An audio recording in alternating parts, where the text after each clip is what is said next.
So a very, very, very warm welcome to everybody who's here live today and sort of live at a distance. And welcome, good morning, good afternoon, good evening to all of those who are watching on YouTube. I'm catching up. So this is our fifth session, fifth of 7 on the Buddha Nature teachings by the IIIrd Gyalwa Karmapa. And this week I wasn't very well for some of the time, and it got me thinking a lot about our group here and about these Saturday morning teachings, about all of you wonderful people, and also about myself as a teacher. So before we start, I can't quite find my words, but I'd like to say something that's really off topic. So we'll do our starting prayers once I've finished rabbiting on and saying what I feel I'd like to share with you very, very, very sincerely. So first I want to thank you. You are such good people.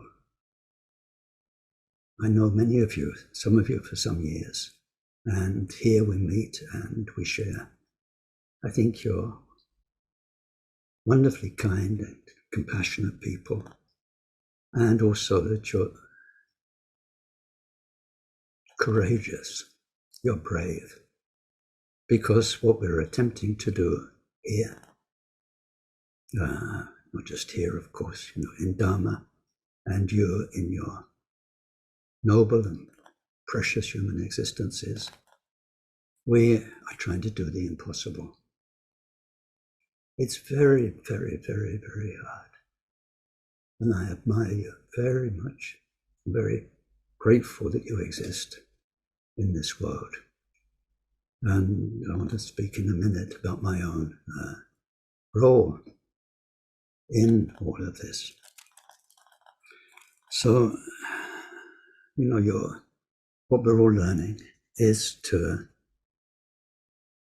get out the mess, of course, but to devote our lives to everybody. And these words that, especially for me as a Dharma teacher, there's so many Dharma words in there, and it's so easy for me to say, become a friend of the world. But to become a friend of the world is absolutely countercurrent. It's so hard. It's so hard. And why? Because, here we're studying Dharma. Study's okay. Study, anyone can do that. It's like being at school, being at university. And the funny thing is, I'm known for study. I've got a title, Dharmacharya, Dharma teacher, Dharma master. And I'm fairly good at it. I've learnt a lot with wonderful teachers over a long time.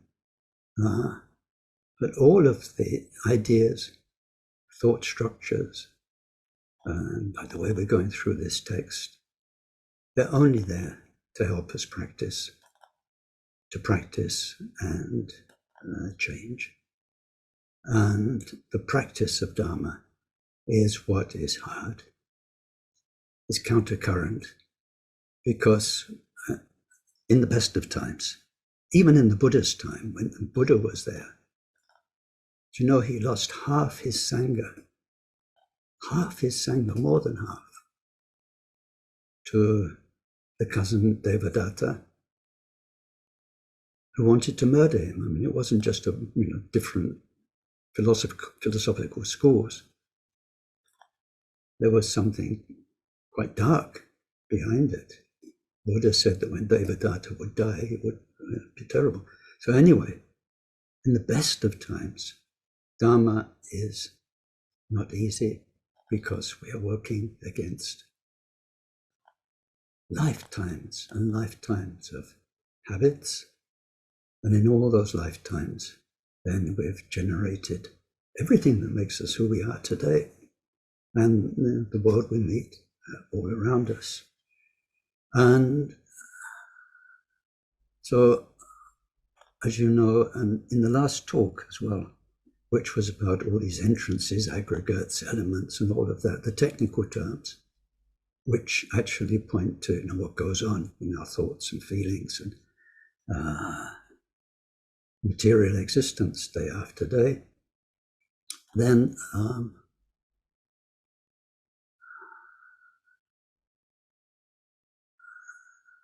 in there, well, we're told, and nearly all the teachings from Hinayana, Mahayana, Vajrayana, is that the whole thing is about the transformation of the 5 mind poisons that keep us in samsara. This is Buddhist terms. It's Buddhist, what do we call it? Buddhist insults. Buddhist insults to, because samsara's got a bad name, in Dharma. It's kind of, but actually when you look into it, if it was like rotten fish, you'd never go for it in the first place. It's beautiful. There's something to be had. And if there's something we have, what we have, we can be proud of, but pride takes us away from this Buddha nature, which is who we really are, all the time, every moment.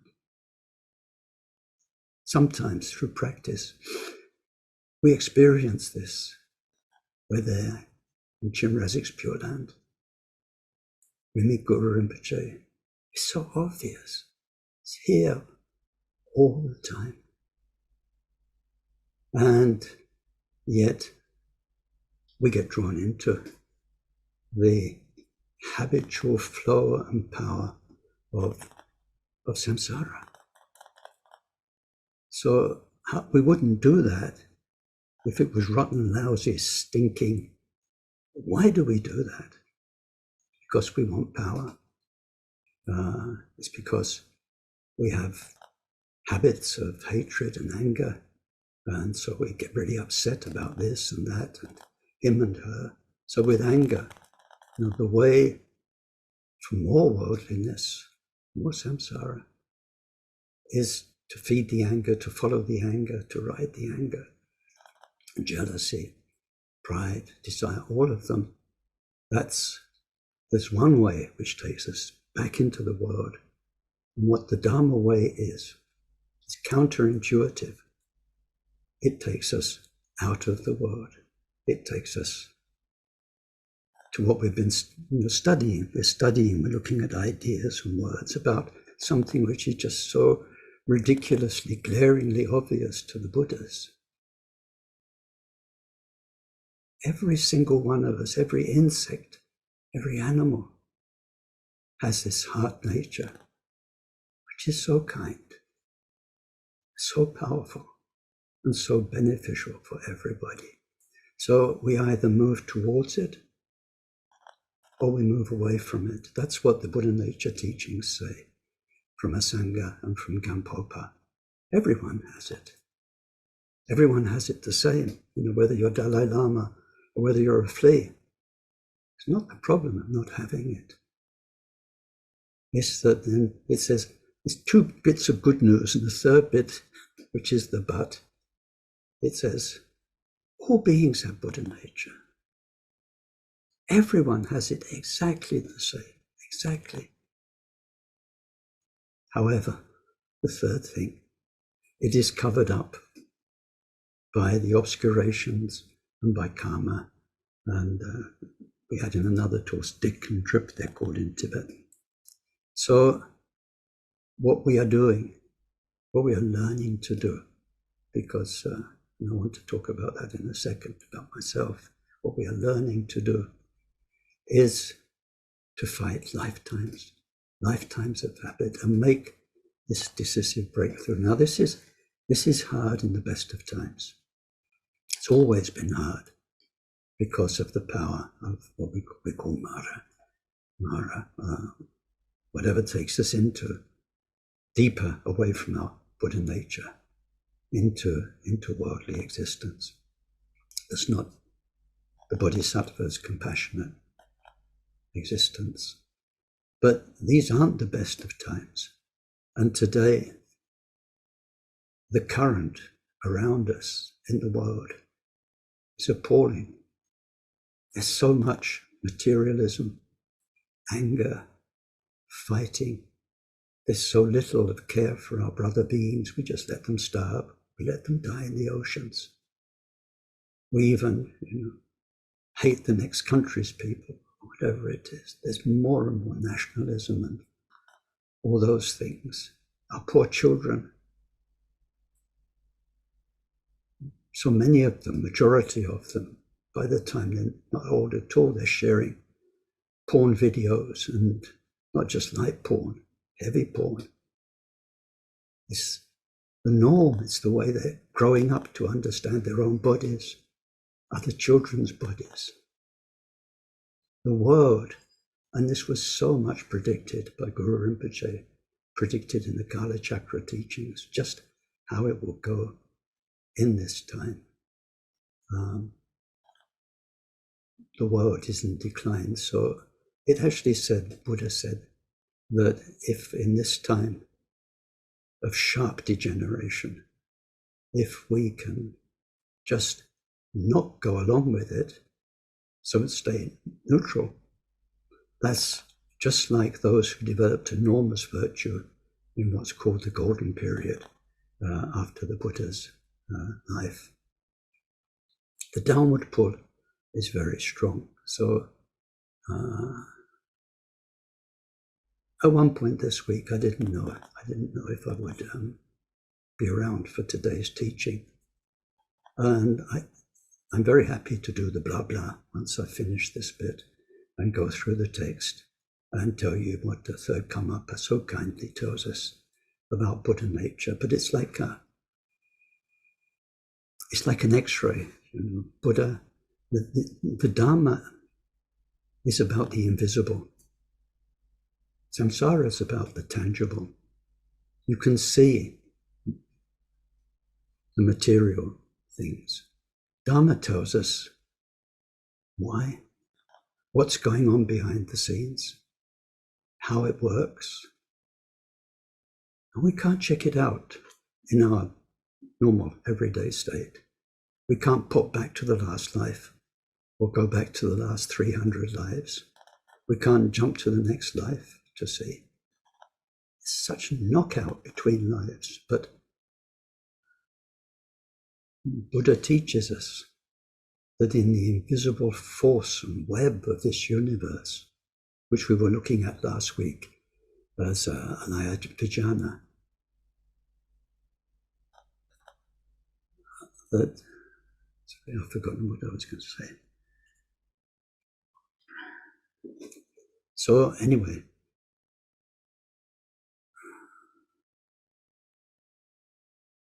yeah, I think that's mainly what I wanted to say. But then, so I wanted to thank you. I wanted to thank you for whatever you do. And I wanted to say, the reason I wanted to thank you was, and also apologize in a way, is, and I hope I'm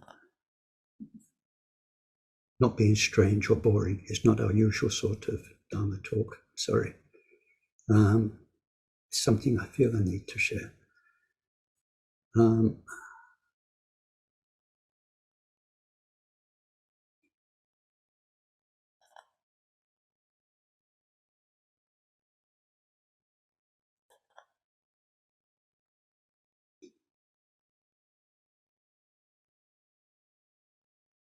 Yeah, I wanted to apologize. because it's very easy for a Dharma teacher to, how can you say, be a preacher, encourage people, go for it, and do this. And wow, bodhisattvas, yeah, man, be a great bodhisattva, and all of this. And just come along and sign up here. I remember when I was a kid going to a Billy Graham meeting, and at the end, the pull was so strong. You went forward and you joined a Christian group. And but my life has been strange, fortunate, but I've met thousands of Buddhists in 3 continents, and hundreds of them I know on the other side, on the inside of their minds, because I've either helped them myself, or I've interpreted for lamas, or I've dealt with Akon Rinpoche's correspondence. And then we've had 200 people who did long retreat in Samiling. We've had casualties. It's not easy, Dharma. And what you're up against is so powerful. And why are we here after so many hundreds of lifetimes? So clever, it's so tricky to get out of what we call ego, which is the most natural thing in the world. Of course, ego. We want. It feels nice when you're in it. It feels nice. And yeah, coming back to me, I'd forgotten what I wanted to say. We're in the no man's land. If we follow through far enough, the power of truth, the power from our Buddha nature shines like the sun. There's no doubt, there's no going back. But between now and then, we are dealing with our thoughts, our mind's dullness, with our mind's excitement. Have to deal with ourselves. And it's just very, very hard. So then I wanted to apologize if I've been too enthusiastic, because it's a battlefield. It's a battlefield in there. It really, really is. And the enemy is such a good fighter. You'd never believe. You'd never believe. You could almost admire the skill. But anyway, the other thing I wanted to say was about myself. And it breaks my heart, in a way, that I don't have the power to protect you. I'm a teacher. We're here together as a lovely community. And even Buddha couldn't protect everybody, couldn't protect his own cousin. But our really good lamas, like my teacher, Akon Rinpoche, he had power and he could help. He had strength. So I don't, and I sometimes feel bad about encouraging you along a path where I've seen, it's like in the Bible, the parable of the sower. Some make it, some don't make it so well, some don't make it at all, and so on. So I've seen lots of casualties, and I wanted to apologize for that in being over-enthusiastic, let's say. And then the other thing is for my own speech, because my teacher, Akon Rinpoche, had the power of speech. He could say 3 words and you'd remember them for the rest of your life. They'd be burnt into your bones. That was the truth coming right through all of the veils and the obstacles, and it will go right into you. It will be there for all the days of your life. It came from his wonderful good place. And if you saw inside my mind, you'd never come to these teachings. I have so far to go, and yet here I am, talking about the most wonderful things. Okay, it's okay. I'm happy to be the parrot, but the parrot's saying what the humans have said in the room. So anyway, that's what I wanted to share with you. And we've been together now in these groups for about, 2 years of Zooms, a bit more than 2 years. And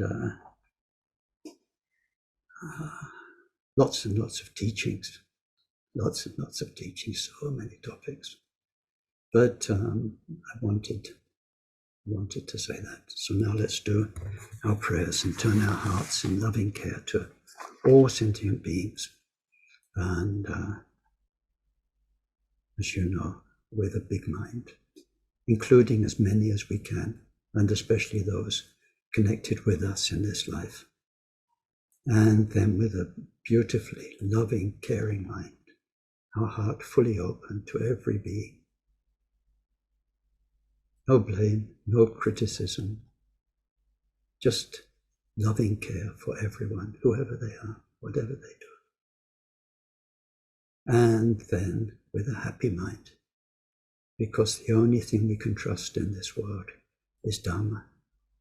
It's the truth of what's going on behind all of this, and the truth of the basically good and moral fiber of the universe, no matter how at times it can manifest.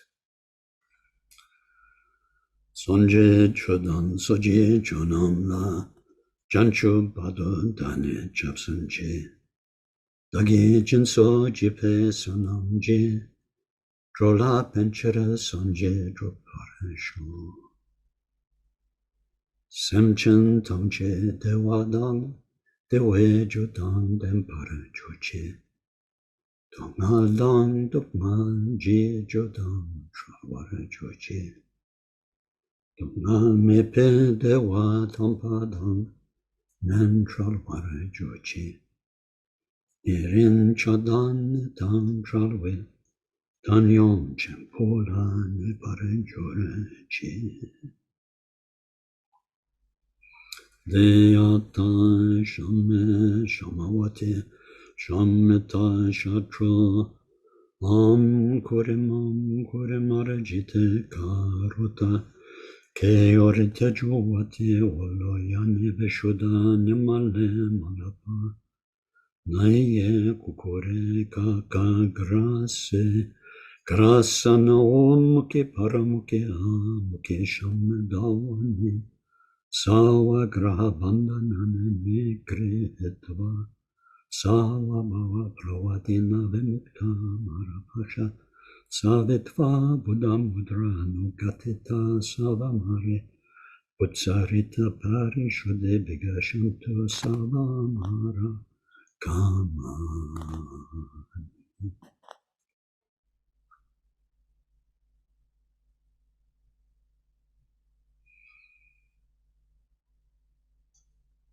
Len Sawe Lama Rinpoche Dagi Chivara Pende Den Shurna Kadrin Chempo Gune Jesonte Kuson Tuchi Nadrop Sadhu Sor.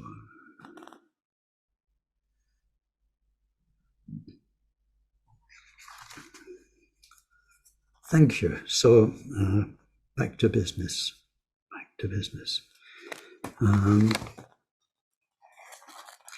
I sent out to those of you who registered for the course, then I sent out quite a large document, which is from the classic Buddha nature teachings. You know, here we are studying the third Karmapa's condensation of a Sangha's teaching. And so there's a big difference. The Sangha's teaching is a whole book, and this is a couple of pages. And so in the Sangha's teaching, where we might get to today, or if not in our next session, is about the 64 qualities of a Buddha, and in a way of the Kayas, of Dhammakaya, and so on. And of course, the 64, we're not going to get time to go through them all here in detail. When in the past, when I've done the original, the Asanga text, I started off with a couple of lectures a day, thinking we'd do it in a month. And then we added an extra lecture. And then we added an evening lecture, so that by the time we got to the end of the month, then,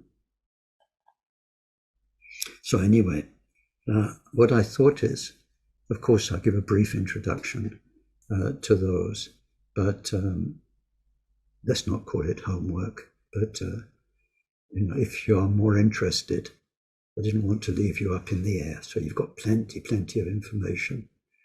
And it's from my book on Buddha nature, my trailer on Buddha nature. And in there you have a little commentary on each thing, put together from me, mainly from Trungpa Rinpoche's teachings, but also from Khenpo Sotim Jamso and Taisitupa's teachings, depending on the topic. Last week was the Tonglen, our monthly Tonglen. And so it's 2 weeks ago since we left this text. So I don't want to spend a lot of time summing up, but some of the topics, just to refresh your memory, was this very big statement that Buddha nature, our Buddha nature is the cause. And remember, I teased you, I challenged you, I said, is Karmapa saying that Buddha nature is the cause of samsara and nirvana? We looked at that, and we found that it's like the clay, it's the material. What it means simply is it's your mind. It's your mind. That mind can be samsara. And then it can be nirvana, which means getting out of samsara. But the mind itself is beyond both samsara and nirvana. Problem, resolve the problem.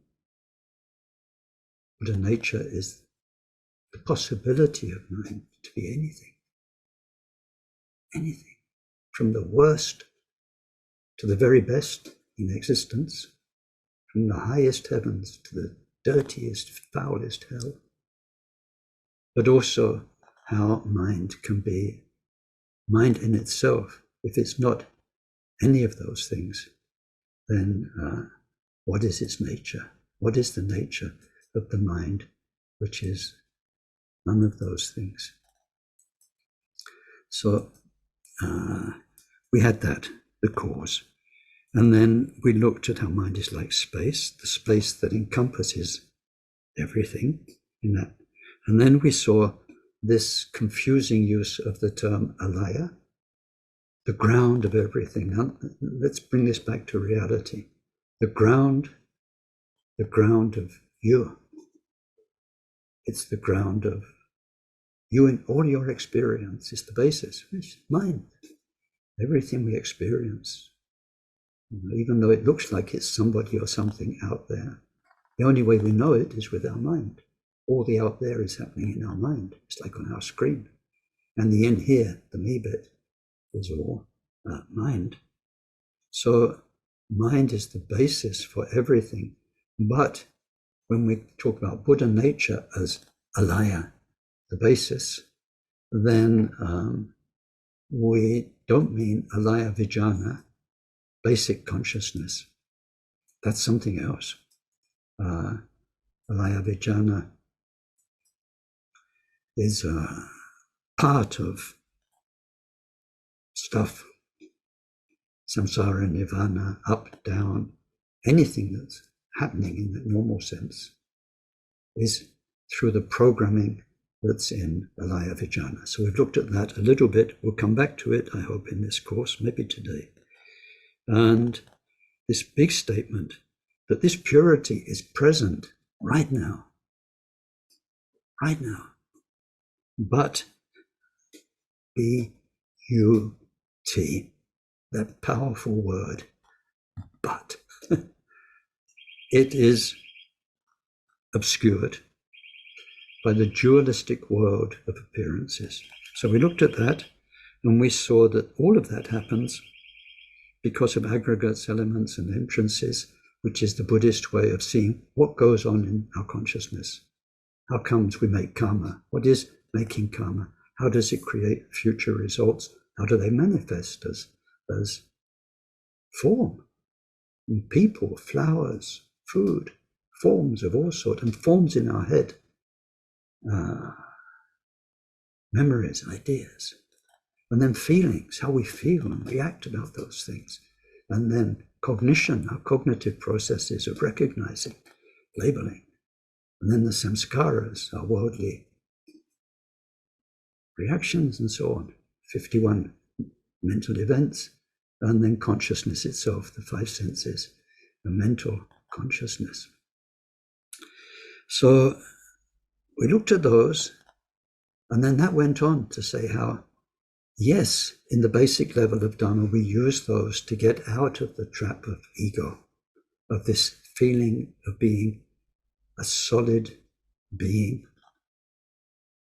We break it down. You can't be one thing if you're many things. So we say, what are we really? Oh, look, now here's a feeling. Now there's a form. Now there's mental consciousness. We see the play of our moment by moment reality, not Buddhist ideas, how it really is. What am I? What's happening now? Just now I'm a feeling. Just now I'm smelling lunch cooking. So anyway, we saw that in basic Buddhism, Shravaka Buddhism, we use that to get beyond ego. But then the next step, in the second turning of the wheel of Dharma, we need to go beyond concepts. And so going beyond concepts, the power of concepts rather, means understanding that all those Buddhist labels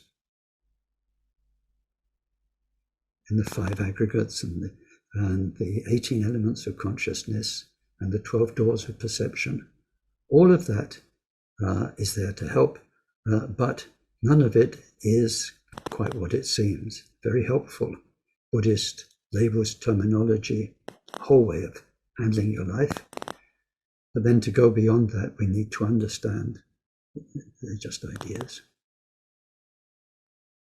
And to understand what's called the voidness of those ideas. And so then we looked at what I call stupid Buddhists.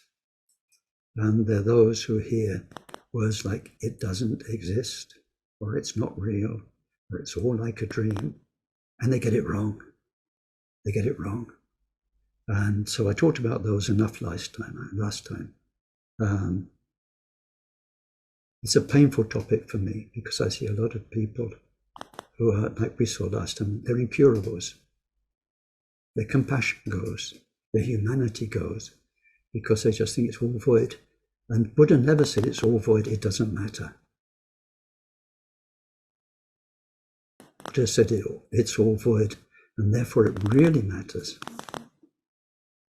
Because each one of us is in our own totally unique dream, reality.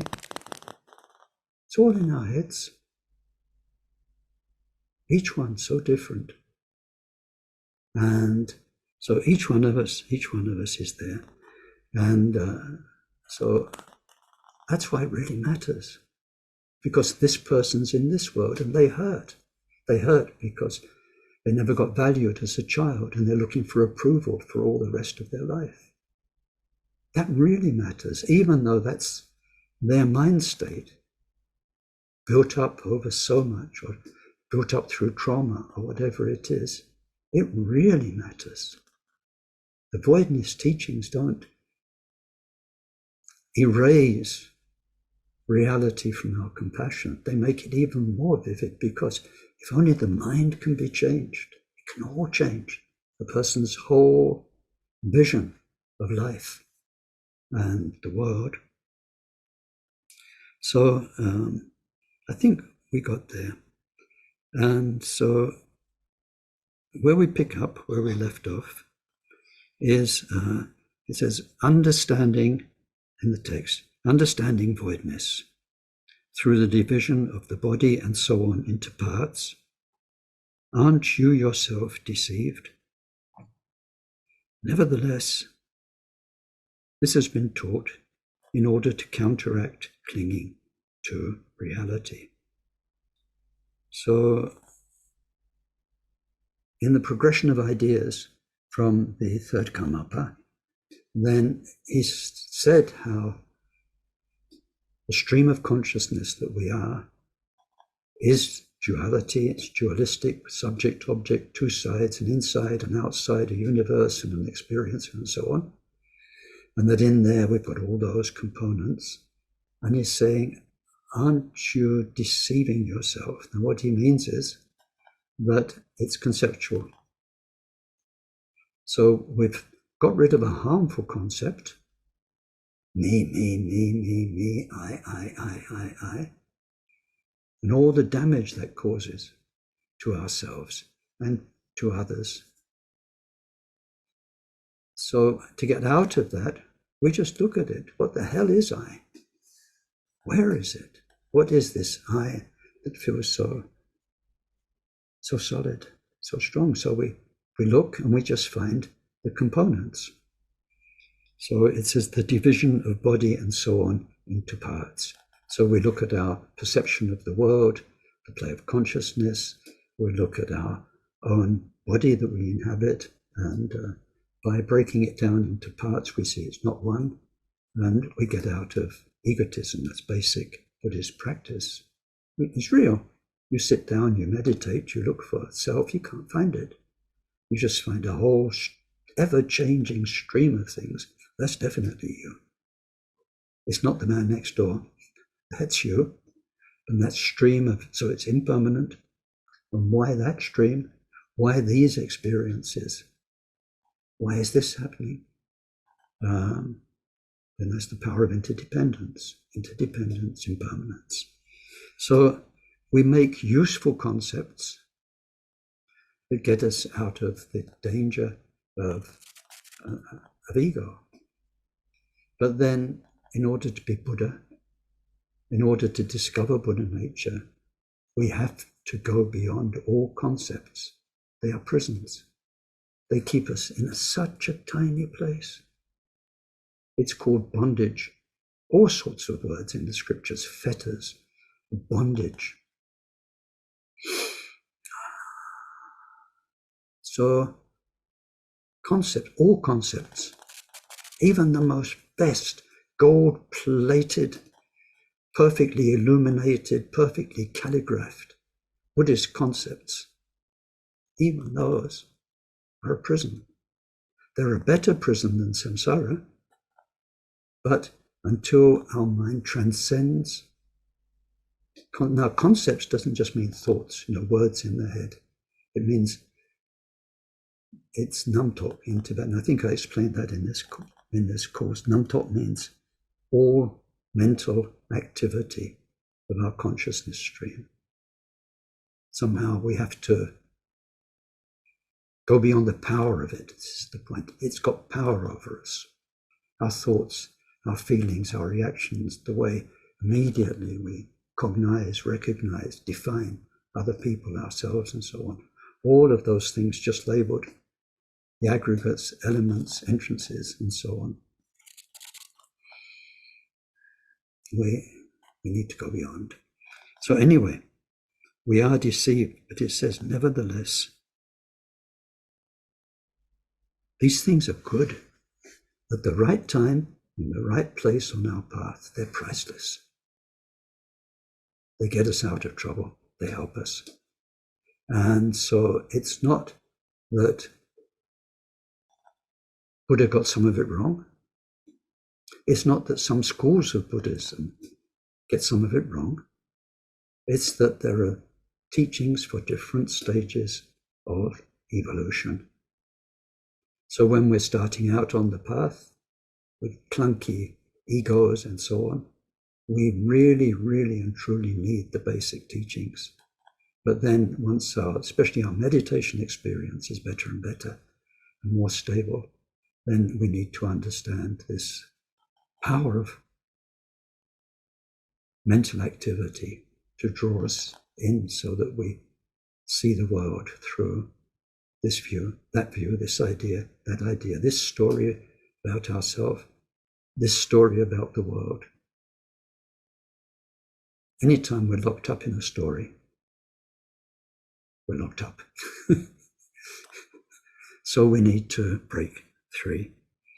Now, I wanted, because it's helpful for what we're going to go through, to talk about two sets of three. Numbers.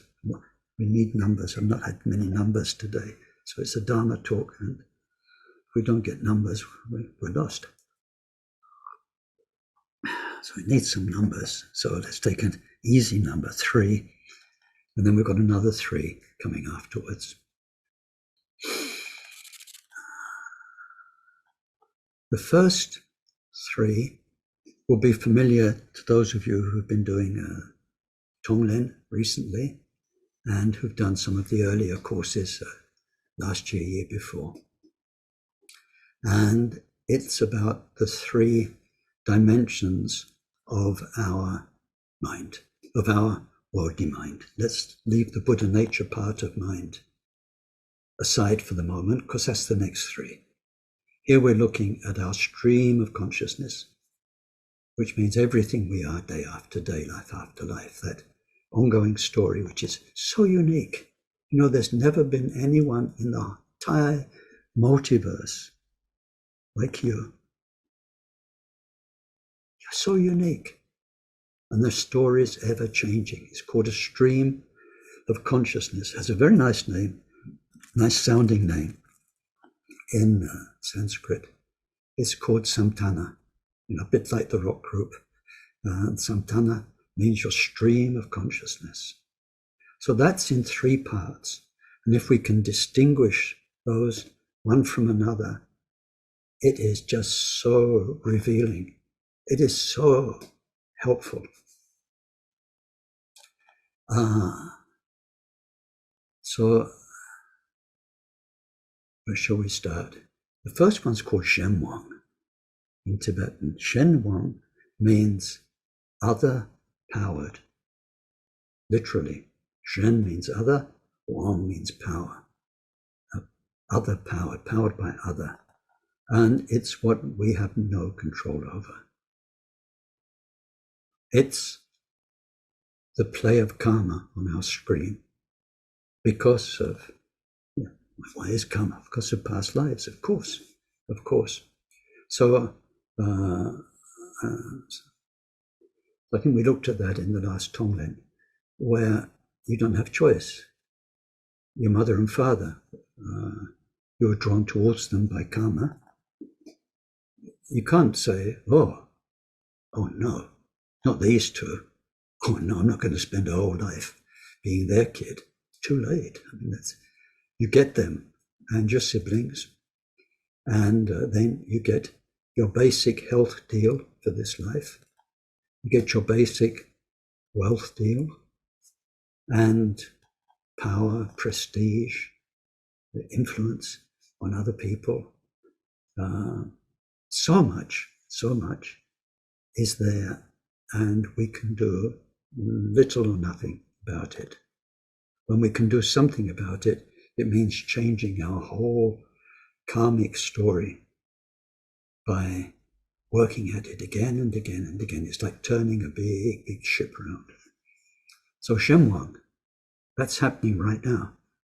What's on your screen, the life you're in, the other people, the other, and how they are to you, kind, unkind, and how life is to you, how your body is to you, unwell, well, and so on.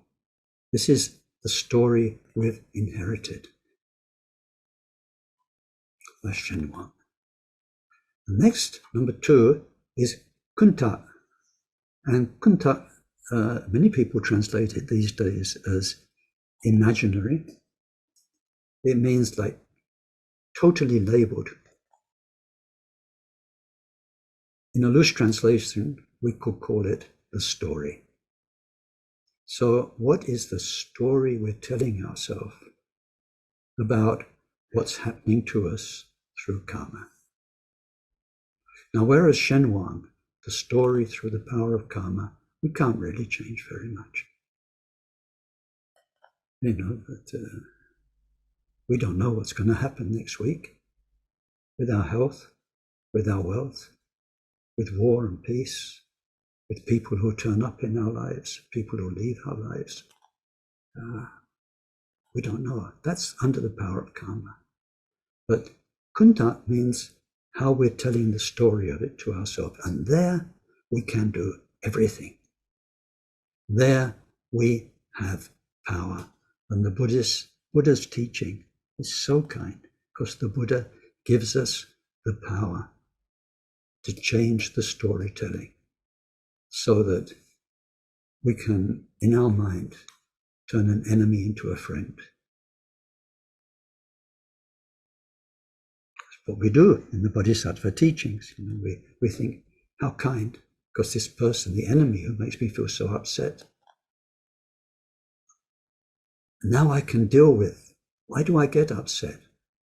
Why do I let my mind go into the poison of anger? How does that happen? So the person who makes that happen gives you a wonderful chance to deal once and for all with anger, and so on. So we can change the storytelling. In Vajrayana, we change it to everyone's Chinrezig, everyone's Tara. Everything is so pure if only we can see it. We have many ways of changing the story. So kunta means how we are describing, how we are experiencing, how we are viewing what is happening through the power of karma. First one, you're pretty powerless. The second one, if you have the tools and all of the things we see in the 6 paramitas, the diligence, the forbearance, the enthusiasm, then we can do so much. The third aspect is called Yon group, and it means that's about the absolute nature of this story that's happening to us and that we're describing to ourselves. And the absolute nature is Buddha nature. We call it the true nature of mind. So the programmed mind, the translating mind, and the truth of mind. If these were 3 separate things, it would be so easy. But they're all muddled up every moment as we go through our lives. So in His great kindness, Buddha gives us the means to distinguish. Now I wanted to speak about that, and then now the next topic we're coming to is about the 3 kaya. And I have to help you with this word, kaya.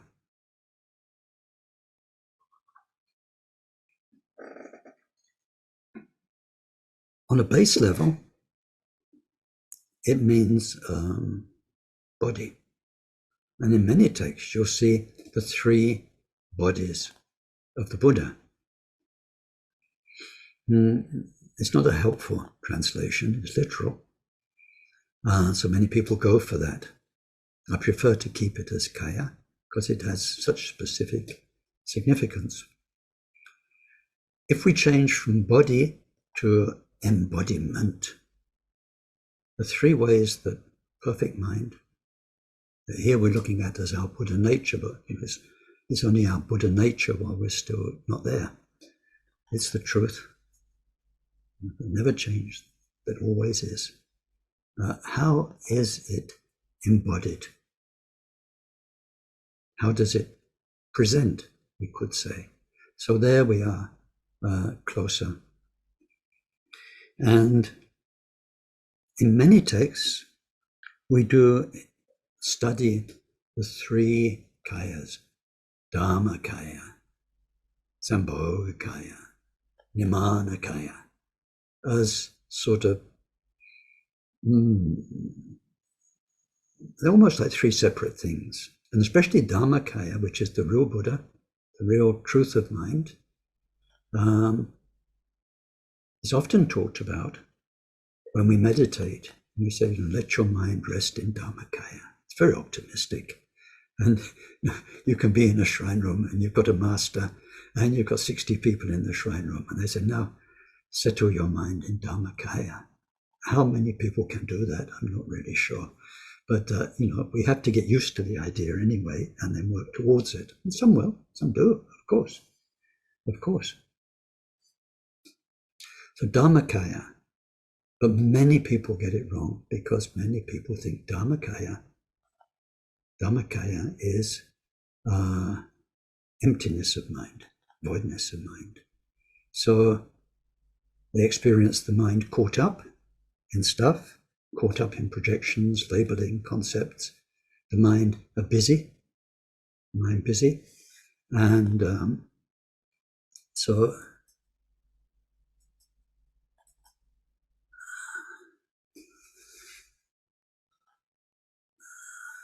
then when they experience the space and the quietness of their stream of consciousness, when they've worked with the habit of getting uninvolved, not being distracted, through shamatha, through vipassana, then they think, oh, it's quiet. You can't feel an end to it. It's infinitely spacious. This is Dharmakaya. This is a first approach to Dharmakaya, but it's not Dharmakaya. It's a helpful experience in your stream of consciousness. So it's very relevant to what we call the second stage of the path before we break through to Buddha nature, stage of integration or junction.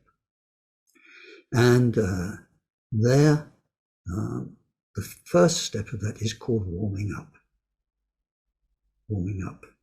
So it's not a perfect example, but to give you a clue, classically it says, if there's a huge fire, a bonfire, you're walking through the cold night, and then there'll come a point where you start to feel the warmth coming from the bonfire. So let's imagine in a way that you are deaf and blind, and you're walking along, and then all of a sudden the temperature field changes, and there's a different experience. So this spaciousness of mind seems to fit so much of what we read in the Mahamudra Dzogchen text. We think, I'm in Dharmakaya. What we're going to see here in our text is that Dharmakaya actually is all three kayas, all three of them. You can't have one without the other. You can't. It's impossible. So then let's imagine that you are no longer deaf, but you're blind.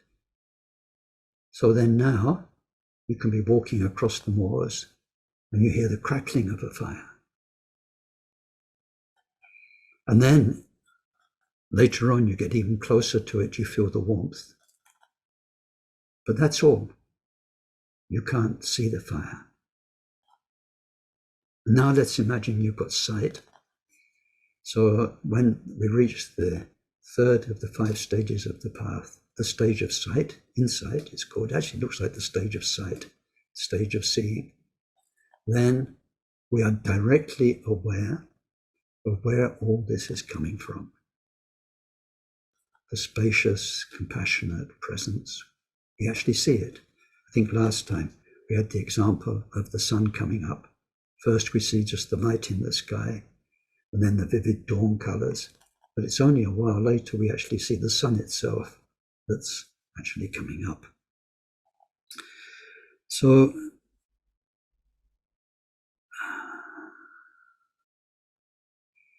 the real Buddha, if we can put it that way, well, not really, no, but let's say it. Of the 3 kayas, the most real Buddha has no form, no specific presence,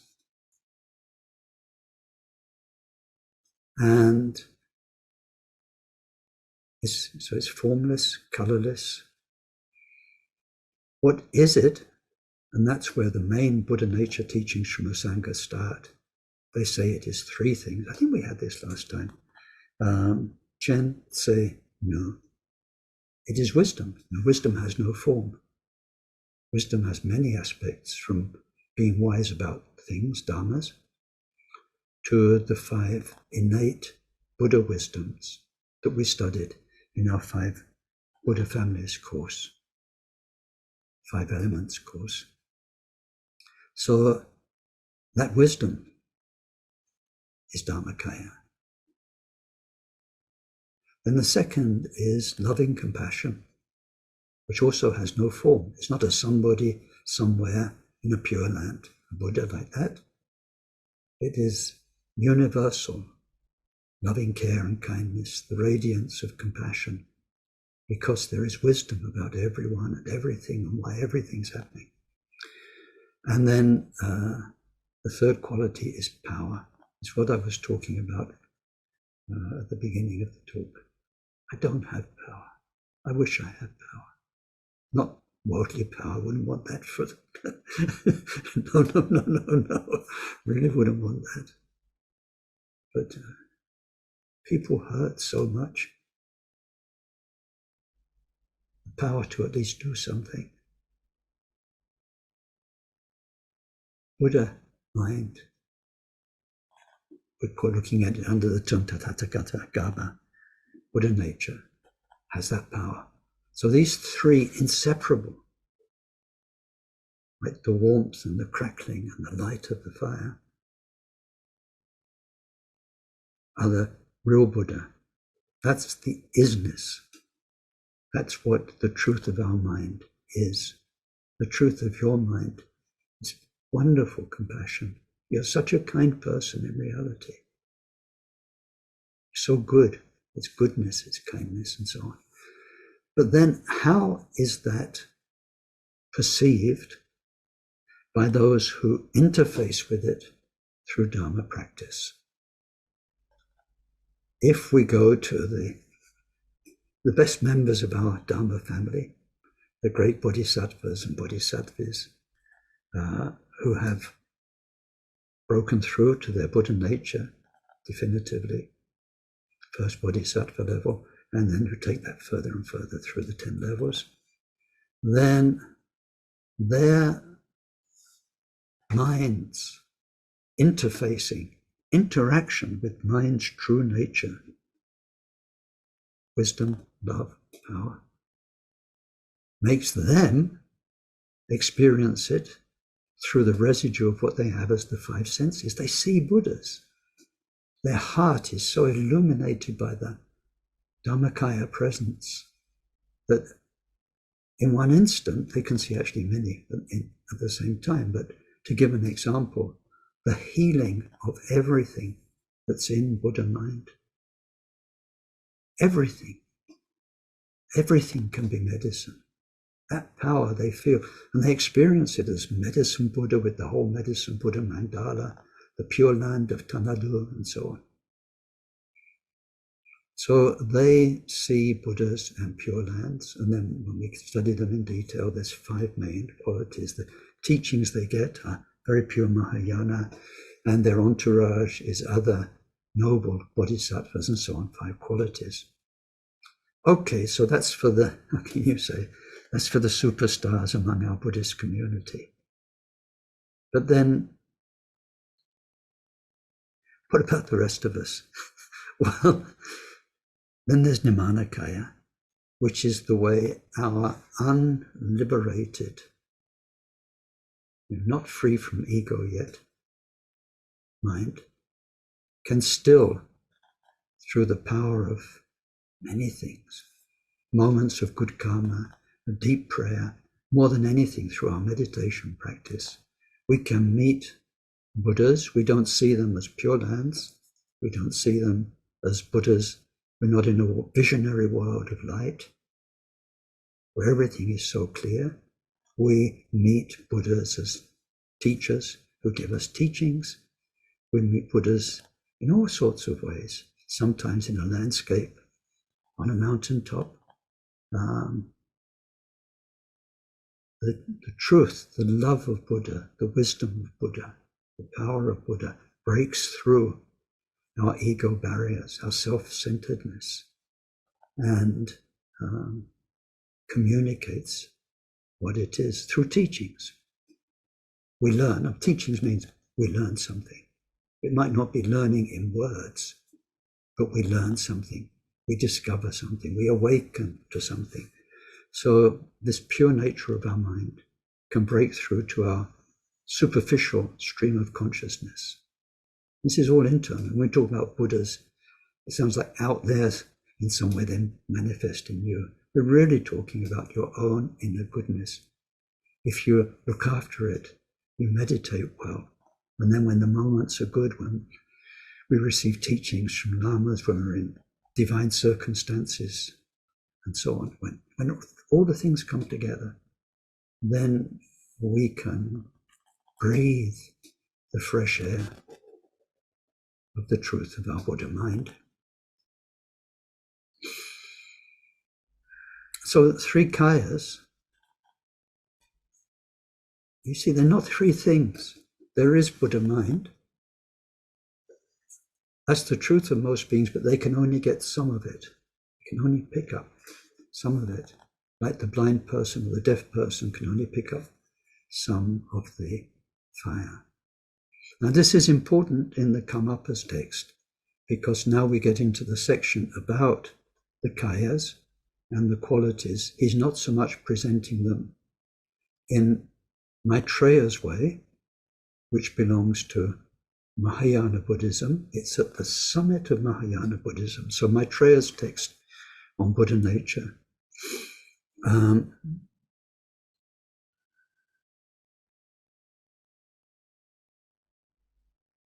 is sometimes called the bridge between Sutra and Tantra.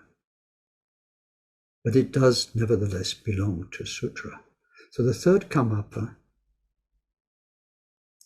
is not so much focusing on a presentation of the 3 kayas, but on the nature of our mind. This is what the text is about. So there, it's all the kayas at once. Now, what does this mean?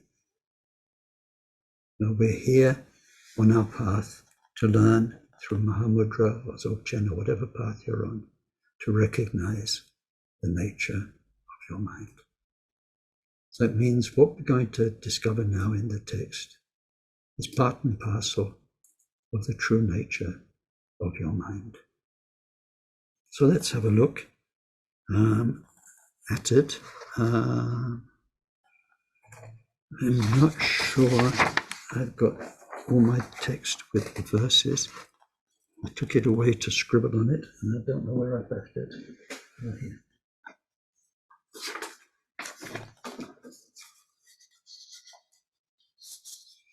Oh no, we don't get to the kayas today. Okay, we end on a very nice note. So kayas will be for next time, and the kayas and the 64 qualities. Please do have a look at the support document, because then you'll be nicely informed for when I give the teaching. Is it next week? Yeah, next week. Oh. So now we come to what we just left in the structure is a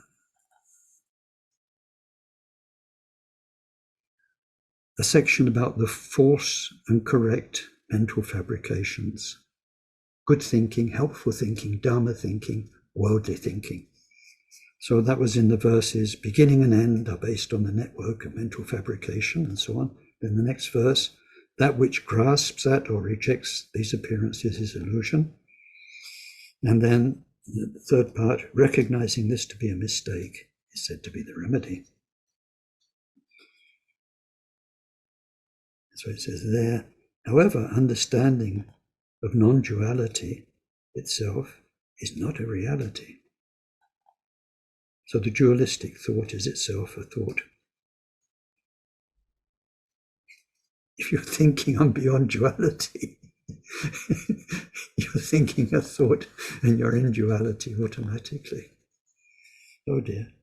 So now we're in the section, having had these verses, quite a lot of verses about samsara, how it manifests, how it's dualistic. Now we're looking at the essence itself, shift of focus, the essence of your mind. And it says, the truth of your mind is that all things means all Dharma, Sawadharma, all Dharma, anything that manifests. We can't say it's real. We can't say it's false.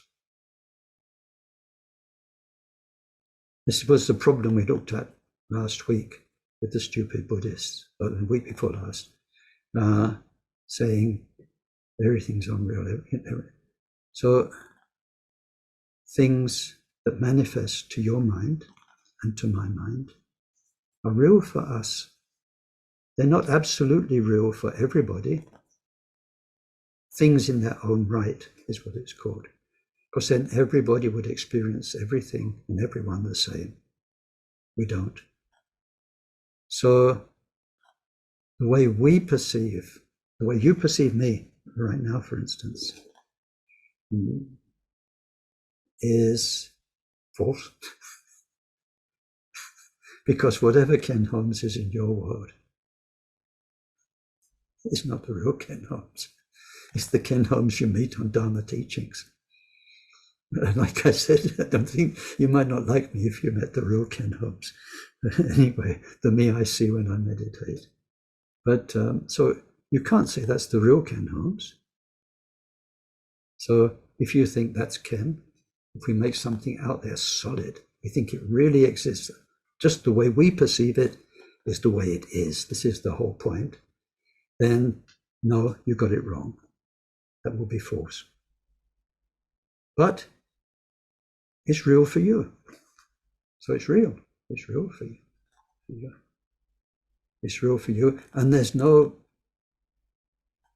cosmic validation unit that can go around saying, right, you got the right perception. Your view of George is exactly what George is. No, your view of George isn't George. There is no truth. Who's going to do that? They'd only be viewing it with their own minds. It'd be their version of George. So we're all in our own world. This is deep Madhyamaka philosophy. It's really at the top of it. How does it end up? Everyone is in their own world.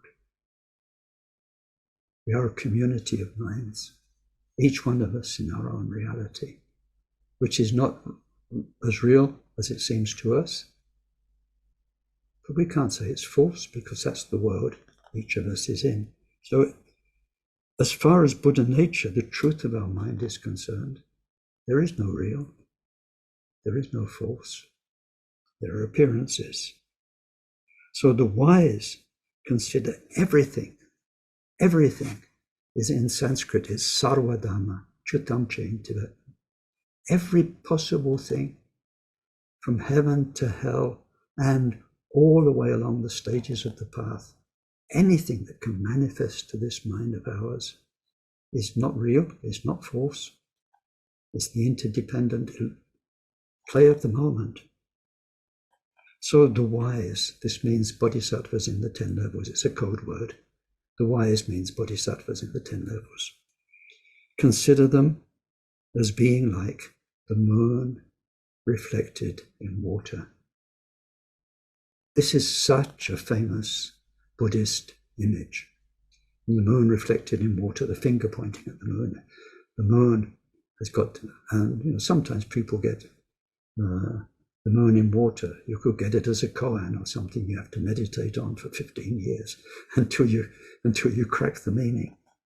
So here, what is the Karmapa's point, main point that he is making about the moon in water? It's that the moon is not intending to be reflected. The moon is not doing it on purpose.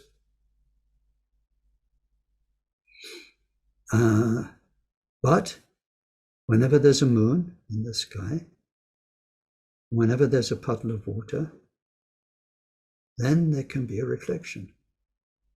The moon never thought, "Ooh, a whoopee, a puddle. I can do a reflection down there."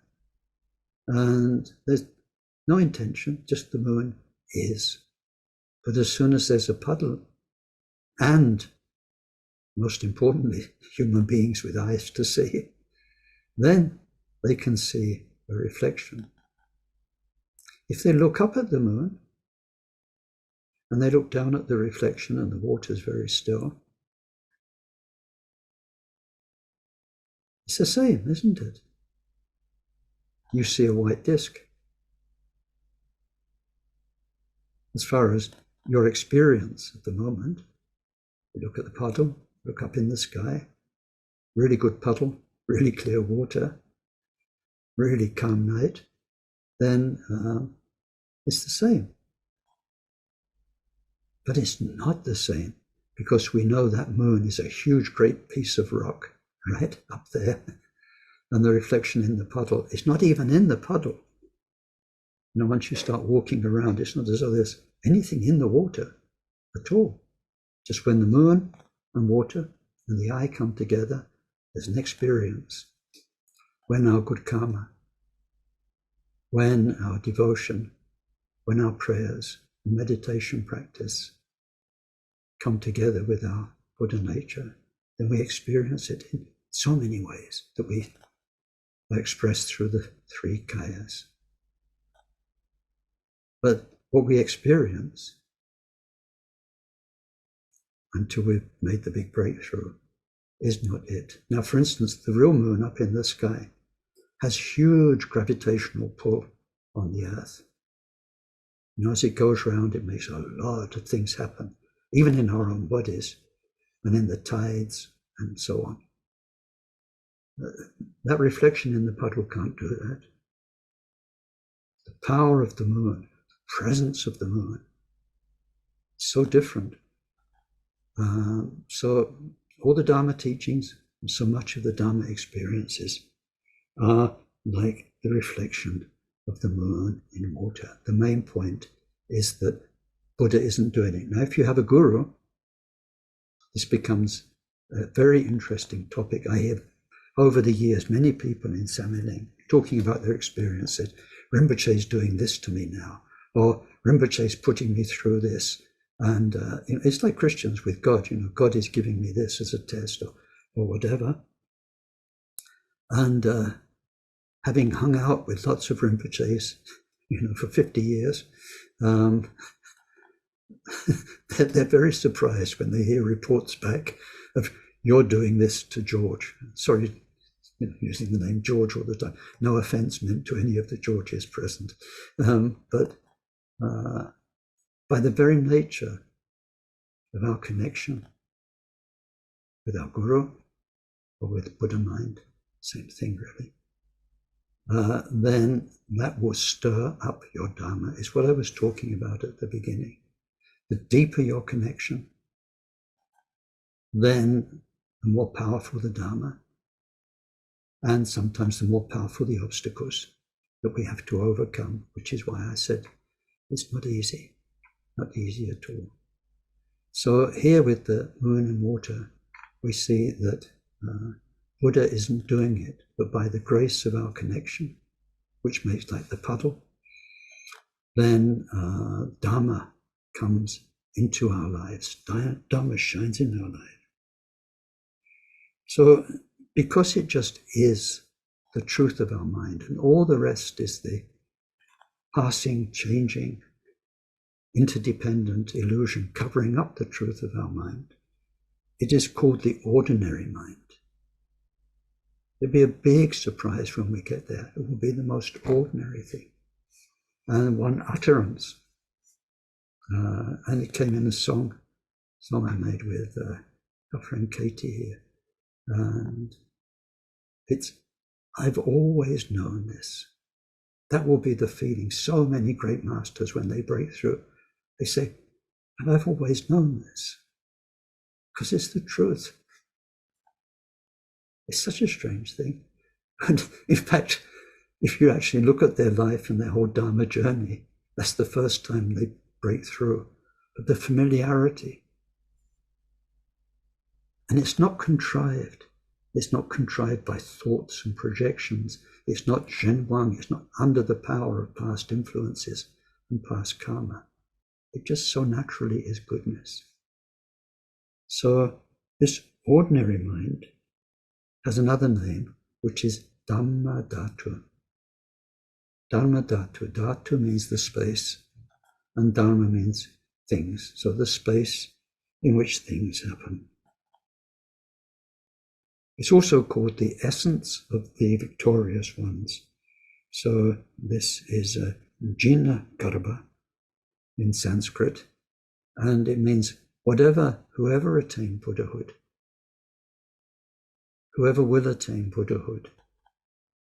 There'll be Buddha this and Buddha that, and then we see in the Buddhas of the past, some were famous through getting enlightened through their power of generosity, and some through their power of diligence, some through their power of forbearance. But in the end, they become this. Simply this most ordinary mind. It's the same for all the Buddhas. So it is the very essence of each of the 1,000 Buddhas of our age with their different story. They all become this, and it's from this that they teach and manifest. So it says, even the deeply realized, the profound bodhisattvas, the great saints and siddhas and mahasiddhas, they don't make it any better with all that they do in their meditation, their practice. Sentient beings, even the vilest, foulest, most hideous, heinous human being, can never make it worse. All the horrible things that happens, the wars, the famines, let alone to mention the lower realms, don't make it any worse. So what are those things? The realized beings are those who realize the truth of their mind, but they can't make it any better. You can't polish it up. You can't set a diamond in it. They can't change it. It just is. And then what are the worldly beings? They're the ones who are confused, who don't recognize it at all. And because of that, they do so much, but they can't make it any worse. Because it just is. And it says, although this is talked about in so many terms, talking about it doesn't make its meaning known. What have I been doing this last hour and a half? Talking about it. But it's the best we can do. It does help. It does help. And the main way it helps is that it encourages you to practice. And that when you practice and meditate, then that will make its meaning known. Now, those among us who are so fortunate to go to Taisitupa for 6 years of training are doing all of that and practicing 2 hours a day through all those 6 years, at least 2 hours, in order to be able, if they've done everything well enough, to be introduced to their nature of mind. In our Kagyu system, we prepare for that moment very, very thoroughly. Of course, if somebody's ready, it can be introduced at any time, if somebody's ready. But usually, it takes at least those 6 years. So the point here is that nobody can say, the nature of mind is like this, and this. And we can sit there and say, oh, right, got it. There's no way that words and concepts can conceive of the inconceivable. How could that be? If it's unthinkable, how can you think it? If it's beyond all thought, what you're going to take to it to know it with thoughts and tell somebody, I saw Buddha nature the other day. No, come on. Yeah. What was it like? Oh, shiny, very nice. There's no way. So it says, although there is so much, what he's talking about is Nagarjuna. He wasn't talking about Longchenpa at the time, because Longchenpa was his disciple, third Karmapa. So Longchenpa hadn't written all those texts like Nagarjuna.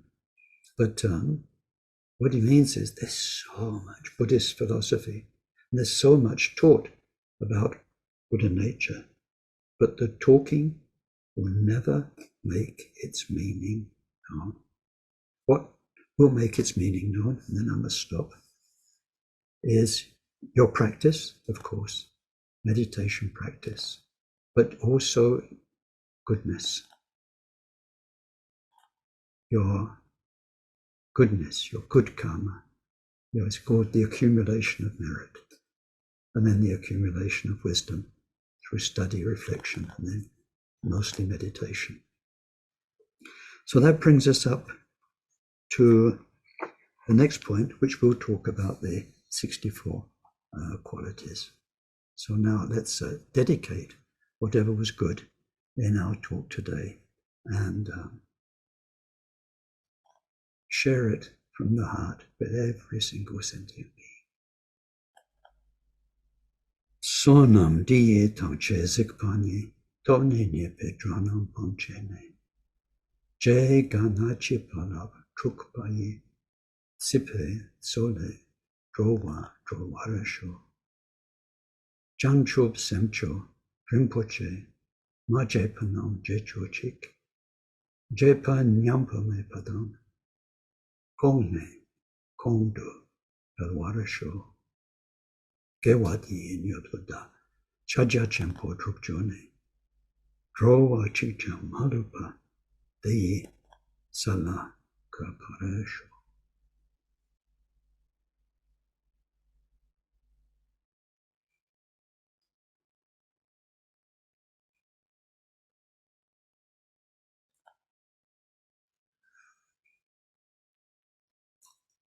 Thank you everybody so very much. So now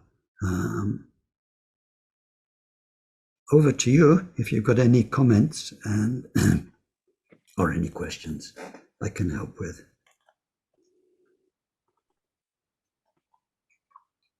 Ken, thank you. That's been very useful, especially after a gap. I just get the feeling it's kind of tying some long threads from previous teachings, beginning to tie them together a bit more. Yeah, so great. A lot to reflect on for, yes, feels like long-term stuff, this. So yeah, thank you. You're welcome. You're welcome. Good morning, Ken. Good morning, Vicky. In my ongoing considerations around the similarities between Christianity and Buddhism, I've often been struck by the similarity. You talked today about the three kayas. In some way, I often think that they sound remarkably like how I was brought up to believe the Father, Son, and the Holy Spirit are. Could you say something about that? Well, I think it's wonderful. That helps you to understand it and appreciate it. I have a lot of respect for each faith, and I think we need to keep their ideas in their own place, and that this trying to cross-match. I worked for some time with a Benedictine, wonderful Benedictine monk.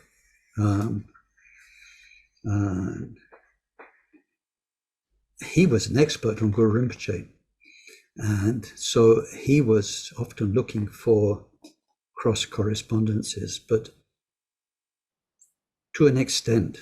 But we both agreed you can never say this is the same as that, because when we look at the Buddhist teachings, like on the three kayas, you'll find different presentations, and it takes a lot to understand them, because there's a whole Buddhist vocabulary, so many things are implicit to the Buddhist way. But gradually they help a Buddhist to understand the absolute and its manifestation. The same for Christians. And then we have to look back to the invention of the Trinity in Christian thinking, in the first 2 centuries of Christian thinking. there wasn't early on, in the first century, there wasn't the Trinity as a doctrine. And so we need to understand why. And that's a really interesting thing too. But what I'm trying to say is that is within the context of so much Christian thinking based on Jesus's teaching. And I think it would be unkind to either of them to say these are the same. But if it helps us to get something, and for sure they are the same, because we're trying to understand the expression of the absolute as far as we can experience it.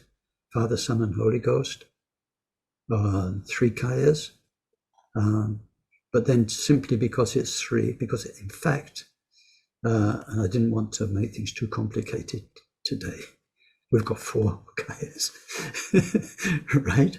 Because when we look at what Dhammakaya really is, as I explained, it's a Bhogakaya and Nimanakaya.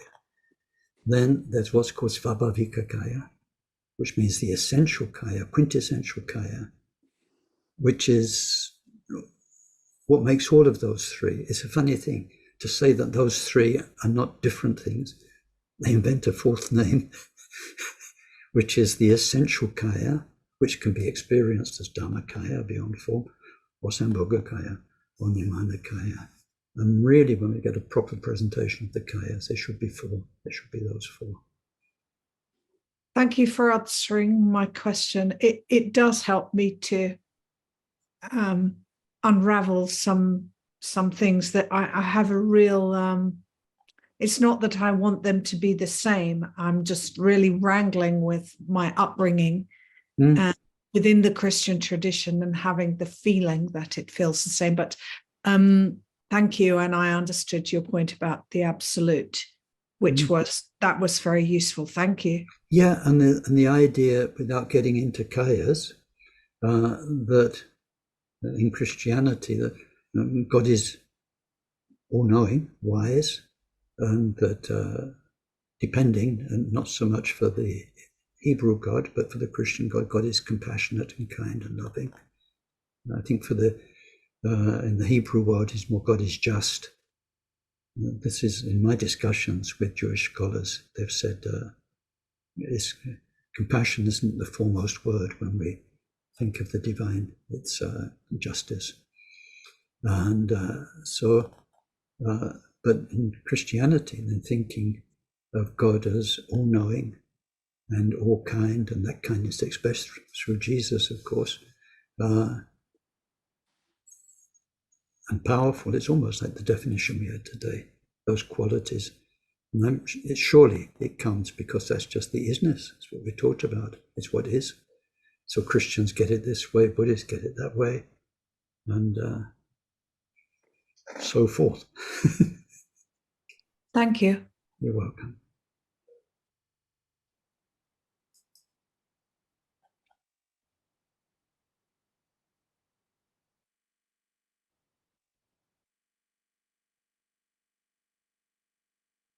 I think, V, just thinking of what you said there, I've seen some very interesting stuff in the last few years, looking into the apparent gap in the Gospels when Jesus seems to have disappeared, and I've always wondered what he was up to, where he went, and there's a lot of speculation that he might have gone out to the east. Apparently, there's some kind of possible evidence of that, and encountered Buddhism and possibly studied it, which to me would account for maybe some of the interesting points of the teachings in the Gospels compared to the Old Testament teachings. But, you know, as far as my very basic knowledge of it goes. So it's just an interesting thing, that's all. It is, and there's a lot of research, and quite a lot looks at his name, Jesus of Nazareth, and where some people say it should be Jesus the Nazarene, because the Nazarenes were, like John the Baptist was a Nazarene, and their place was actually a monastery. They had big Buddhist influence in by the River Jordan, and they lived a monastic life. And it's just one of those things, with travelers and caravans, the influences across Asia were just amazing. So if he was baptized by John the Nazarene, with those Nazarene values, which are very much Buddhist influence, that would account for lots of things, rather than the Nazareth, the town story. And I saw somewhere some people have researched the history of Nazareth, and it wasn't very much at the time. Before and after Jesus' time, Nazareth was quite an important town, but at the time of Jesus' birth, I don't think it was. It's interesting research.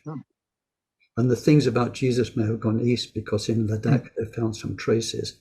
The actual writing and history around those traces means there's something Christian, not necessarily that Jesus went there.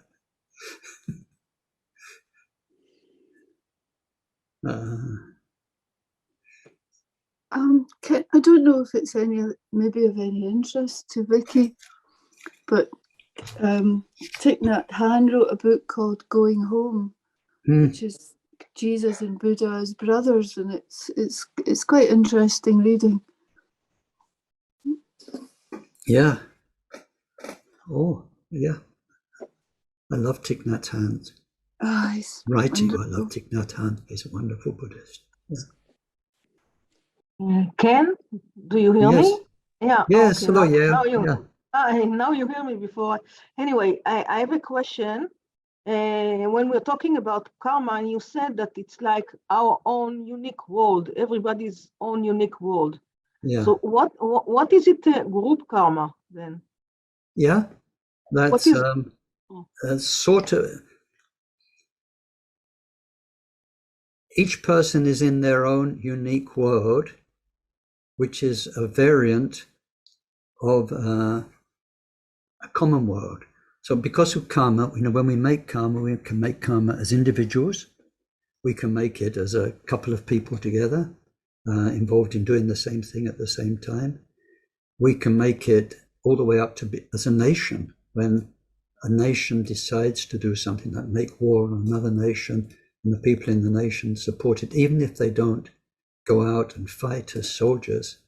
If their mind is in harmony and resonance with the killing and the victories that are going on, then they get the karma. So when the karmic results come, then if it is like war and fighting, let's take a bad example, and then people will suffer injuries, then they'll suffer them at the same time, either as being in a war themselves, being the victims of a war, or it could be as a natural catastrophe.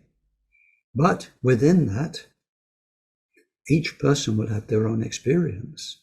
It's like when we had World War II, everyone was experiencing World War II, but everyone's experience of World War II was different. Had to be. Sometimes with similarities. World War I, people who were in those trenches for such an abominable long time, they had a similar experience, but then each person was a little bit different. So just now, we've got the group karma of what's happening to the planet. But what it means to each of us is different. So when people do things together, they get similar karma. But then even when they do things together, their motivation and their mindset through each second of creating the karma will be different from the person next to them. Now, if you've got two soldiers running along with their bayonets to kill people, one might be feeling so sorry they have to do this. The other person might be really enjoying it. But they're both killing. And they're both part of that bit of karma of killing.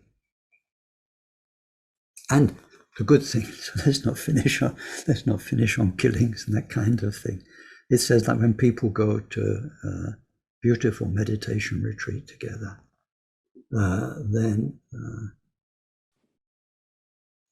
the people serving them, who are devoted to what they're doing and cooking their food and looking after them, they get the same sonam, merit, virtue, punya, as the ones who are actually doing the meditation. If their heart is, I don't say the French word solidaire, their heart's in harmony with what's going on, they get the same karma, so that when there is group karma, like our group here, then we all get the benefits. And then when we come to the reward, like let's say, I was talking about in the last Tonglen, about the long time in the future, we're all reborn in Maitreya's world together. It will be different for each of us, but somehow, having been here together and dedicated our Dharma work together, then we'll be there, each in our own way. Does that help, Yo? Yeah. Thank you. Sorry. Yes, very much sorry. Yes, thank you. I would like to say some words as well. Yes, Renee, yeah. About the beginning of the Zoom teaching. I really feel that you opened up so many people's eyes, my eyes, and you really important. You translated us and gave us Ekong Rinpoche's words that I would never ever would have the opportunity to know. So you are really important. And I would like if you would able to help us a lot more. And you do a lot. I mean, a lot longer, sorry. Yeah, I hope so. And I really, really think of you to be with us. Thank you, thank you. Because you are important. Thank you. Okay, we'll see you all. Thank you, Ken. Take good care. And you too. I'll make prayers for you, Ken. Thank you. Look after yourself. Yes. Go well, be well. Thank you. Thank you. So much.